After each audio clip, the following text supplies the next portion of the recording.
Hello my dear students, welcome back in this academy. स्वागत है आप सभी का। तो चलिए हम बात कर रहे हैं क्लास 6 मैथ्स के ऊपर चैप्टर 7 इंट्रोडक्शंस टू अलजेब्रा के बारे में। अभी हमारा डिस्कशन चल रहा है। चैप्टर एक्सरसाइज 7.2 के बारे में डिस्कस करेंगे। सबसे पहला क्वेश्चन आपसे पूछ रहा है कि what are the following statements are true और false. The expression a to the power 4, c to the power 5, b to the power 2 is a trinomial. Actually, trinomial, binomial और monomial के लिए या polynomial के लिए एक्सप्रेशंस के बीच में plus या माइनस का साइन होता है। मल्टीप्लाई के साइन के साथ उसे हम ट्राई या बायो नहीं कह सकते हैं। तो ये पहला ही स्टेटमेंट आपका यहाँ पे क्या बनेगा? False. In the expression 18mq and 6p2, the number 18 is a constant. Yes, it is a constant, but it is a numerical coefficient भी बोला जाता है इसे। तो चलिए मैं इसे ट्रू मानता हूँ। The symbol which can take various values in algebraic expression is called variable. Definitely, variable कहते ही उसे कहा जो वैल्यू लेते हैं। There are four terms. Yes, यहाँ पे मैंने भी बताया था कि ट्राइनोमियल बाइनोमियल के लिए टर्म्स प्लस माइनस से जुड़े होते हैं। This is the first term, this is the second term, this is the third term and this is the fourth term. इनके बीच में आप देख सकते हो कि माइनस प्लस और प्लस का सिंबल दिया हुआ है। तो ये भी हमारा क्या हो जाएगा? ट्रू हो जाएगा। नेक्स्ट देखते हैं। नेक्स्ट क्वेश्चन है right the numerical coefficient constants and number of terms for each expression. तो अगर आप न्यूमेरिकल कोफिशिएंट्स की बात करेंगे, क्वेश्चन नंबर 2 की बात करता हूं, मैं फर्स्ट को देख लूं। तो इसमें जो न्यूमेरिकल कोफिशिएंट्स हैं, न्यूमेरिकल कोफिशिएंट, ठीक है, तो आप कुछ इस तरीके से लिख दीजिएगा। अगर आप टर्म भी लिख के बताइएगा तो ज्यादा अच्छा होगा। न्यूमेरिकल कोफिशिएंट इसमें जो सबसे पहला टर्म है वो क्या है? 3m⁴। इसमें न्यूमेरिकल कोफिशिएंट क्या है? 3। उसके बाद है आपका 18m²। तो इसमें न्यूमेरिकल कोफिशिएंट क्या है? 18। और अगर कांस्टेंट्स की बात करते हैं तो कांस्टेंट यहाँ पे -21 है। ये क्या है? हमारा कांस्टेंट है। क्या है? हमारा कांस्टेंट है। ठीक है, तो ये हमारा न्यूमेरिकल कोफिशिएंट है, ये हमारा कांस्टेंट है। और नंबर ऑफ टर्म्स की अगर हम बात करें तो नंबर ऑफ टर्म्स कितना है? हमारा 3 टर्म्स हैं इसके अंदर अंदर में। और ये कौन सा एक्सप्रेशन हो गया? ये ट्राइनोमियल एक्सप्रेशन हो गया। इस चीज का ध्यान रखना है। नेक्स्ट क्वेश्चन नंबर 2 की अगर हम बात करें, वीडियो को पॉज करके चेक कर लीजिएगा सॉल्यूशन, अगर आपका सॉल्यूशन रह गया हो किसी कारणवश। क्वेश्चन नंबर 2 को देखिए। यहाँ पे पहला टर्म है -2m²। तो -2m² में तो सबसे पहले हम न्यूमेरिकल कोएफिशिएंट लिख देते हैं। ये हमारा -2 हो जाएगा। सेकंड टर्म है आपका -7p²⁵। तो यहाँ पे न्यूमेरिकल कोएफिशिएंट -7 हो जाएगा। लास्ट टर्म में n² है, यानी कि यहाँ पे न्यूमेरिकल कोएफिशिएंट 1 हो जाएगा। और अब अगर कांस्टेंट की बात करें तो यहाँ पे कांस्टेंट कुछ नहीं दिया हुआ है, तो वो नील हो गया। नंबर ऑफ टर्म्स की अगर आप बात करते हो तो नंबर ऑफ टर्म्स यहाँ पे 1 2 3, तो टोटल टर्म्स क्या हो जाएंगे? 3 बनेंगे। क्वेश्चन नंबर थर्ड की बात कर लेते हैं। क्वेश्चन नंबर थर्ड कहता है m⁴ क्या है? क्वेश्चन नंबर थर्ड ध्यान से देखिए। ये कह रहा है m⁴ n⁴ p⁴2। तो यहाँ पे न्यूमेरिकल कोफिशिएंट जो है वो 1 है। नंबर ऑफ टर्म्स जो है वो भी आपका 1 है। और कांस्टेंट यहाँ पे कुछ नहीं है। कांस्टेंट यहाँ पे है ही नहीं, कुछ नहीं है। फोर्थ क्वेश्चंस को देखिए। अगर आप फोर्थ क्वेश्चंस को देखिएगा तो यहाँ पे नंबर ऑफ टर्म्स की अगर हम बात करें तो नंबर ऑफ टर्म्स यहाँ पे 1 2 3 4। तो नंबर ऑफ टर्म्स कितने हो गए? यहाँ पे 4 हो गए। न्यूमेरिकल कोफिशिएंट की बात करें तो सबसे पहले टर्म्स के लिए हमारा न्यूमेरिकल कोफिशिएंट 4 हो जाएगा। दूसरे टर्म के लिए -2 हो जाएगा।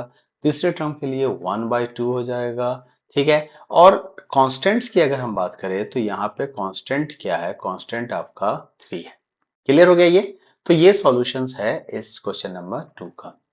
आइए क्वेश्चन नंबर थर्ड को देखते हैं कि what is the solution of question number third. तो क्वेश्चन नंबर थर्ड को अगर आप चेक करेंगे, चलिए एक बार और इरेज कर देते हैं सारे टर्म्स को। ये सर्कल कहाँ से बन गए? कोई बात नहीं, ठीक है, बनने दीजिए उसको। नेक्स्ट क्वेश्चन नंबर मैं थर्ड को चेक कर लेता हूँ। क्वेश्चन नंबर थर्ड क्या है? Identify each expression as monomial, binomial और ट्राइनोमियल। तो ये आपका क्या होगा? ये बाइनोमियल एक्सप्रेशंस है। ये आपका क्या है? मोनोमियल एक्सप्रेशंस है। ये क्या है? आपका मोनोमियल एक्सप्रेशन है। और ये क्या है? आपका ट्राइनोमियल एक्सप्रेशन है। इसके बाद नेक्स्ट क्वेश्चंस को देखते हैं। क्वेश्चन नंबर 4 को देखते हैं। Evaluate the following expressions. अब फॉलोइंग एक्सप्रेशंस को हमें क्या करना है? इवेलुएट करना है। तो फॉलोइंग एक्सप्रेशंस को इवेलुएट करने के लिए आपको क्या करना होगा? आपको वहां पे उसके वेरिएबल्स डालने होंगे। तो कैसे इस क्वेश्चंस को सॉल्व करेंगे? आइए सबसे पहले फोर्थ के फर्स्ट वाले क्वेश्चंस को सॉल्व करके देख लेते हैं। सबसे पहले फर्स्ट क्वेश्चंस को। x प्लस वाई क्या कह रहा है, x plus y plus z, x plus y plus z when x equal to 3 y equal to 2 z equal to 1। तो यहाँ पे आपको सबसे पहले लिखना है x plus y plus z, उसके बाद इनकी वैल्यू पुट करनी है, put the value of x and y, put the value of x and y, जो भी x एंड y की वैल्यू है, x y एंड z की वैल्यू पुट करनी है। तो x की जगह पे 3 डाल दीजिए, y की जगह पे 2 डाल दीजिए और z की जगह पे 1 डाल दीजिए। मतलब जो वैल्यू दिया हुआ है तो वेरिएबल्स को, लिटरल्स को उस टर्म से, उसकी वैल्यू से रिप्लेस करना है। अब आप इसे अगर ऐड करेंगे तो आपका आंसर क्या आ जाएगा, 6। तो ये आपका सॉल्यूशन हो गया। क्वेश्चन नंबर थर्ड को देखिए, यहाँ पे लिखा हुआ है 3a plus 5b plus 2c। अब आपको क्या करना है, put the value of a and b, put the value of a B and C। तो A की वैल्यू आपको 5 दिया हुआ है, तो ये क्या हो जाएगा, 3 मल्टीप्लाई 5 प्लस B की वैल्यू 3 दिया हुआ है तो ये हो जाएगा 5 मल्टीप्लाई 3 प्लस C की वैल्यू 6 दिया हुआ है तो ये हो जाएगा 2 मल्टीप्लाई 6। अब अगर आप इसको सॉल्व करेंगे तो ये हो जाएगा 15 प्लस 12, तो इन सबको ऐड कर दीजिएगा तो आपका आंसर क्या आ जाएगा, 42 आ जाएगा। ठीक है, इसके बाद हम क्वेश्चन नंबर थर्ड को सॉल्व कर लेते हैं। थर्ड को अगर मैं सॉल्व करूं तो क्वेश्चन नंबर थर्ड में देखिए क्या कह रहा है। क्वेश्चन नंबर थर्ड में कह रहा है कि 2x minus 3y plus 4z, यहाँ पे हमें क्या करना है, एक्स वाई जेड की वैल्यू पुट करनी है। Put value of x y and z, तो हमारा क्या वैल्यू आएगा, हमारा हो जाएगा 2 मल्टीप्लाई 10 माइनस, ठीक है, 2 मल्टीप्लाई 10, ओके, 2 मल्टीप्लाई 10 माइनस, तो यहाँ पे हमें माइनस को यूज करना है, माइनस माइनस के साथ हमें देना है 3 मल्टीप्लाई -12 देना है। इस चीज का ध्यान रखिएगा क्योंकि y की वैल्यू माइनस थी और z के साथ z की वैल्यू 11 है तो 4 मल्टीप्लाई 11, इसको मल्टीप्लाई करेंगे 2 मल्टीप्लाई 10 तो 20 हो जाएगा। अब क्योंकि यहाँ पे ये मल्टीप्लाई अगर करेंगे तो ये 20 हो जाएगा हमारा, और यहाँ पे आपको क्या करना है, एक मिनट, ये हमारा 20 हो गया, उसके बाद माइनस है, यहाँ भी माइनस है तो ये और ये माइनस मिलके प्लस हो जाएगा और ये हमारा 36 हो जाएगा, और प्लस 11 मल्टीप्लाई 4 44 हो जाएगा। तब इसको ऐड कीजिएगा तो 44 प्लस 36 आपका 70 80 एंड 20 100 आ जाएगा। ठीक है, तो इस तरह से आपका ये थर्ड का सॉल्यूशन आ जाएगा। आइए फोर्थ नंबर क्वेश्चन को सॉल्व करते हैं, उससे पहले मैं एक बार स्क्रीन को क्लियर कर लेता हूँ। ओके, अब हमारा फोर्थ क्वेश्चन देखिए, मैं इसको इधर शिफ्ट कर लेता हूँ। फोर्थ क्वेश्चन कह रहा है a minus 3b minus 2c when a is equal to 15 b is equal to 3 and c is equal to 1। तो आपको क्या करना है, आप पहले a minus 3b minus 2c लिखिए। अब इसकी वैल्यू चेंज करते हैं तो a की जगह पे 15 डालेंगे, 3 मल्टीप्लाई b की जगह पे हम 3 डालेंगे, माइनस 2 मल्टीप्लाई c की जगह पे 1। सॉल्व करते हैं तो 15 माइनस 9 माइनस 2 हो जाएगा, तो 9 माइनस माइनस माइनस टर्म को ऐड कर दीजिए, ये 9 प्लस 2 11 हो जाएगा, और 15 माइनस 11 करोगे तो क्या आएगा हमारे पास, 4 आएगा, तो 4 हमारा आंसर हो जाएगा। अब क्वेश्चन नंबर फिफ्थ को जरा ध्यान से समझिएगा, it's really very important for you, और काफी आराम से समझना है। इसमें एक्चुअली आपसे जनरलाइज टर्म पूछा जा रहा है इस क्वेश्चंस के अंदर में। ठीक है, तो जनरलाइज टर्म्स में आपको इसके टर्म्स बताने हैं, जनरलाइज टर्म बताने हैं आपको। तो क्या है, कैसे निकालते हैं जनरलाइज टर्म्स, तो इसको हम इक्वेशंस में कन्वर्ट करेंगे तो इजिली हम इसका जनरलाइज टर्म पता कर लेंगे। ठीक है, तो आइए मैं आपको इसका जनरलाइज टर्म दिखाता हूँ। सबसे पहले क्वेश्चन नंबर फिफ्थ को देखते हैं। क्वेश्चन नंबर फिफ्थ में आपके पास क्या है, आपसे दो क्वेश्चन भी पूछा गया कि 10th और 15th टर्म बताना है, लेकिन सबसे पहले हमें इसका फॉर्मूला निकालना पड़ेगा, जनरलाइज टर्म निकालना पड़ेगा। जैसा कि आप देख सकते हैं कि क्वेश्चन नंबर फिफ्थ के मैं पहले वाले पार्ट में आता हूं, यहाँ पे दो चीज का ध्यान रखना है। मैं लिख रहा हूं यहाँ पे, मैंने लिखा यहाँ पे n। अब n का मतलब मैं नंबर ऑफ शेप्स की बात कर रहा हूँ, यहाँ पे नंबर ऑफ शेप्स की बात कर रहा हूँ, ध्यान से देखिएगा। नंबर ऑफ शेप्स 1 है, तो यहाँ पे साइड्स कितने हैं, साइड्स कितने हैं, तो यहाँ पे 4 है। नंबर ऑफ शेप्स 2 है, तो साइड्स कितने हैं, 7। अब 7 कैसे हो गया, साइड 1 2 3 4 है, तो यहाँ भी 1 2 3 4 हो जाएगा हमारा, यहाँ भी ये 1 2 3 4 हो जाएगा, और ये 5 6 7 हो जाएगा। क्या हो जाएगा हमारा ये 5 6 7 हो जाएगा। तो इस तरीके से हमारे पास टोटल 7 साइड्स हमें दिखाई दे रहे हैं। और अगर आप यहाँ पे काउंट करेंगे तो 1 2 3 4 5 6 7 8 9 10 10 हो जाएगा। तो जब 3 साइड है, जब नंबर ऑफ साइड्स आपके पास 3 है, तो शेप कितने बन रहे हैं 10 बन रहे हैं। ठीक है। तो अब आपको इसमें क्या करना है, फॉर्मूला निकालना है। और वो फॉर्मूला कैसे निकलेगा जरा ध्यान से देखिए।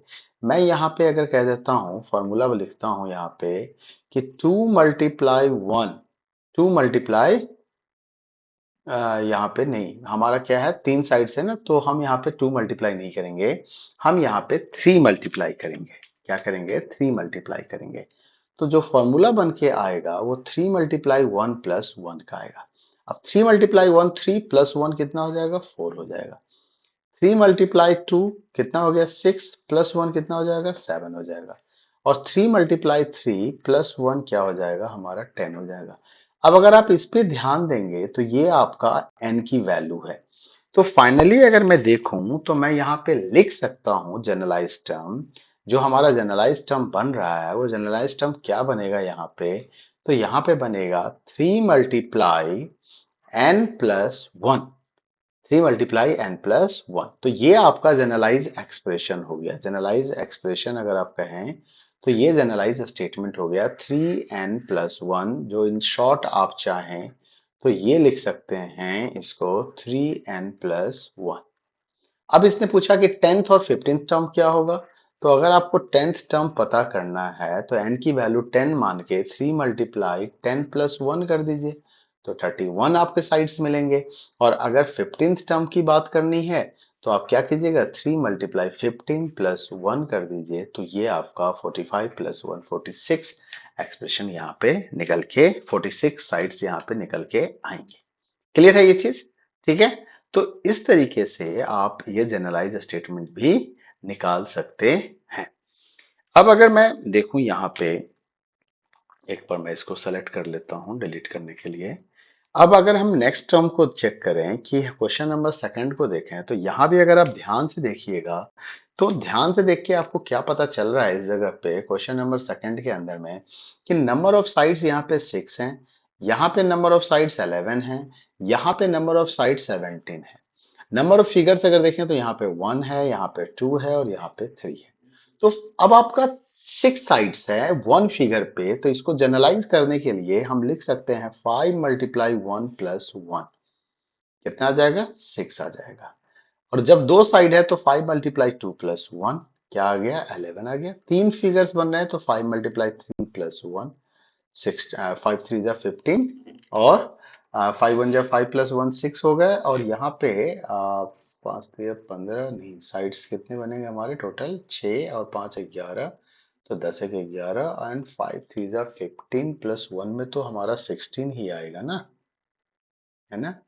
तो इसे एक बार चेक कर लें, हमारे फिगर्स कितने 1 2 3 4 5 6 7 8 9 10 11 12 13 14 15 16, हाँ 16 ही है, सॉरी मैंने 17 बताया था, एक्चुअली ये 16 है। कितने हैं यहाँ पे ये 16 है, इट्स नॉट 17। ठीक है, 11 5 16 होगा। ठीक है। मैं तो अब इस तरीके से इन्होंने तो जनरलाइज फॉर्मूला जो बनेगा वो 5 मल्टीप्लाई n प्लस 1 हो जाएगा।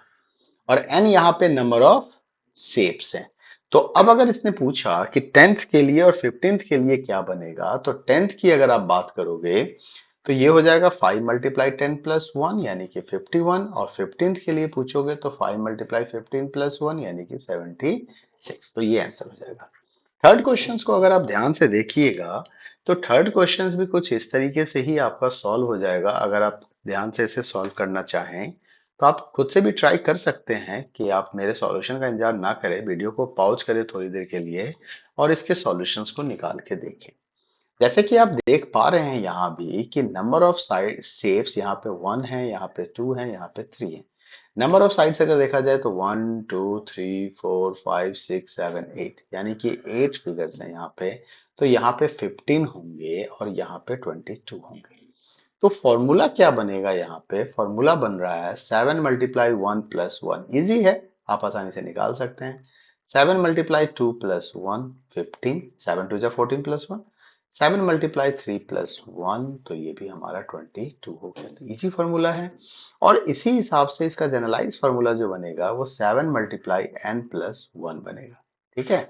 और इसको अगर आप सिंप्लीफाई करके लिखना चाहें तो आप लिख दीजिए यहाँ पे कि 7n प्लस 1, 7n प्लस 1, ये आपका आंसर होगा। आप 10th और 15th टर्म निकालने हैं तो 10th वाले के लिए क्या हो जाएगा 7 मल्टीप्लाई 10 प्लस 1, और 15 वाले के लिए क्या हो जाएगा 7 मल्टीप्लाई 15 प्लस 1। तो इसको कैलकुलेट कर लीजिएगा, ये 71 हो जाएगा और ये 106 हो जाएगा। क्लियर है ये चीज? चलिए अब लास्ट क्वेश्चंस को हम सॉल्व करते हैं। ऐसे आप लास्ट क्वेश्चन ट्राई कीजिए खुद से तो ज्यादा अच्छा रहेगा। Right the generalize statement for the following and find the 100 term. तो 100 टर्म्स आपको निकालना है और इसका जनरलाइज स्टेटमेंट भी लिखना है। तो पहले तो आप इसके बीच में गैप को आइडेंटिफाई कीजिए कि 3 और 5 के बीच में कितने का गैप है 2, यहाँ कितने का गैप है 2, यहाँ कितने का गैप है 2, यहाँ कितने का गैप है 2। टर्म्स को देखिए, ये पहला टर्म है, ये दूसरा टर्म है, ये तीसरा, ये चौथा, ये पांचवा। ठीक है। तो फॉर्मूला क्या बनेगा 2 मल्टीप्लाई 1 प्लस 1। दो को 1 से मल्टीप्लाई करके 1 ऐड कर देंगे तो क्या मिलेगा 3। दो को 2 से मल्टीप्लाई करके 1 ऐड करेंगे तो क्या मिलेगा 5। दो को 3 से मल्टीप्लाई करके 1 ऐड करेंगे तो क्या मिलेगा 7। तो इस तरह से आपका ये टर्म्स जनरलाइज हो जाएगा। तो जो स्टेटमेंट बन के निकाला वो 2 मल्टीप्लाई n प्लस 1 मिला। ठीक है। अब अगर आपको इसने कहा कि भाई 100 टर्म का पोजीशन मुझे बताइए कि 100 टर्म्स की वैल्यू क्या होगी, तो 100 टर्म्स के लिए आपको क्या करना है 2 मल्टीप्लाई 100 प्लस 1 कर दीजिएगा और आपका आंसर आ जाएगा 201। तो ये इस क्वेश्चन का सॉल्यूशन है। आइए लास्ट वाले क्वेश्चन को एक बार देख लेते हैं कि इसे आप किस तरीके से सॉल्व करेंगे। यहाँ पे भी अगर आप ध्यान से देखिए, अगर जो मेथड अभी मैंने आपको बताया था, सबसे पहले इनके बीच का गैप पता कीजिए कि इनके बीच का गैप कितना है, दो कंजिक्यूटिव टर्म्स, दो लगातार टर्म्स के बीच का गैप। अब देखिए फॉर्मूला यहीं से निकल के आएगा। 4 हमारा पहला टर्म है तो 3 को 1 से मल्टीप्लाई करके 1 ऐड करेंगे तो 4 आ जाएगा।